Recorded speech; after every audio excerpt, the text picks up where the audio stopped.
ನಮಸ್ಕಾರ ಎಲ್ರಿಗೂ. ಕನ್ನಡ ಟ್ರೇಡರ್ ಸಂಧ್ಯಾ ಯೂಟ್ಯೂಬ್ ಚಾನಲ್ಗೆ ನಿಮ್ಮೆಲ್ಲರಿಗೂ ಸ್ವಾಗತ. ಈ ವಿಡಿಯೋಲಿ ನಾನು ಬಿಗಿನರ್ಸ್ಗೆ ತುಂಬ ಇಂಪಾರ್ಟೆಂಟ್ ಆಗಿರೋ ಟೈಮ್ ಫ್ರೇಮ್ ಬಗ್ಗೆ ಮಾತಾಡ್ತೀನಿ. ಈ ಟೈಮ್ ಫ್ರೇಮ್ ಕಾನ್ಸೆಪ್ಟ್ ಅರ್ಥ ಆಗಿಲ್ಲ ಅಂದರೆ ಮಾರ್ಕೆಟ್ ಸ್ಟ್ರಕ್ಚರ್ ನೋಡಿದ್ರೂ ಕನ್ಫ್ಯೂಷನ್ ಆಗುತ್ತೆ. ಫಸ್ಟ್ ಒಂದು ಕ್ವೆಶನ್, ತುಂಬ ಜನ ಕೇಳೋದು 1 ಟೈಮ್ ಫ್ರೇಮ್ ಬೆಟರಾ, 5 ಮಿನಿಟ್ ಟೈಮ್ ಫ್ರೇಮ್ ಬೆಟರಾ ಅಥವಾ 15 ಮಿನಿಟಾ?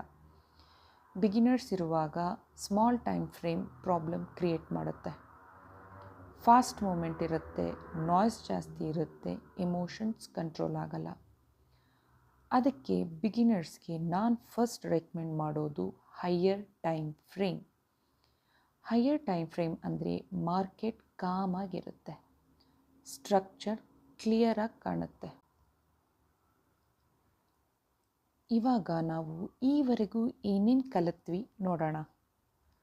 ನಾವು ಇಲ್ಲಿವರೆಗೂ ಮಾರ್ಕೆಟ್ ಸ್ಟ್ರಕ್ಚರ್ ಬಗ್ಗೆ, up trend, down trend, ranging ಬಗ್ಗೆ, higher high, higher low, lower high, lower low, ಈ ಎಲ್ಲ ಕಾನ್ಸೆಪ್ಟ್ಸ್ ಟೈಮ್ ಫ್ರೇಮಿಂದ ಸಪ್ರೇಟ್ ಅಲ್ಲ.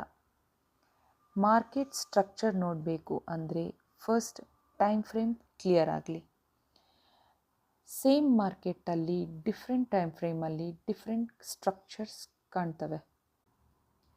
ಡೈಲಿ ಟೈಮ್ ಫ್ರೇಮಲ್ಲಿ ಮಾರ್ಕೆಟ್ ಅಪ್ ಟ್ರೆಂಡ್ ಇರ್ಬೋದು, ಆದರೆ ಅದೇ ಮಾರ್ಕೆಟ್ 15 ಮಿನಿಟ್ ಟೈಮ್ ಫ್ರೇಮಲ್ಲಿ ಡೌನ್ ಟ್ರೆಂಡ್ ಆಗಿ ಕಾಣ್ಬೋದು. ಇದು ಬಿಗಿನರ್ಸ್ಗೆ ಕನ್ಫ್ಯೂಷನ್ ಕ್ರಿಯೇಟ್ ಮಾಡುತ್ತೆ.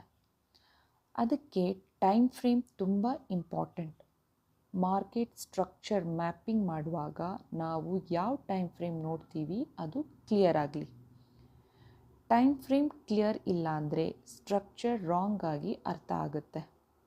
ಸ್ಟ್ರಕ್ಚರ್ ರಾಂಗ್ ಆದರೆ ಡಿಸಿಷನ್ಸ್ ರಾಂಗ್ ಆಗುತ್ತೆ. ಈಗ ಬಿಗಿನರ್ಸ್ಗೆ ಬೆಸ್ಟ್ ಟೈಮ್ ಫ್ರೇಮ್ ಯಾವುದು ಅಂದರೆ ಡೈಲಿ ಟೈಮ್ ಫ್ರೇಮ್ ಮತ್ತು 4 ಅವರ್ಸ್. ಈ ಟೈಮ್ ಫ್ರೇಮಲ್ಲಿ ಮಾರ್ಕೆಟ್ ಯಾವ ಡೈರೆಕ್ಷನಲ್ಲಿ ಇದೆ ಅಂತ ಕ್ಲಿಯರಾಗಿ ನೋಡ್ಬೋದು. ಇದು ಬಿಗಿನರ್ಸ್ ಲೆವೆಲ್. ಈಗ ಒಂದು ಇಂಪಾರ್ಟೆಂಟ್ ವಿಷಯ, ಅಡ್ವಾನ್ಸ್ ಲೆವೆಲ್ ಟ್ರೇಡಿಂಗಲ್ಲಿ ಒಂದು ಟೈಮ್ ಫ್ರೇಮ್ ಮಾತ್ರ ಯೂಸ್ ಮಾಡ್ತಿಲ್ಲ.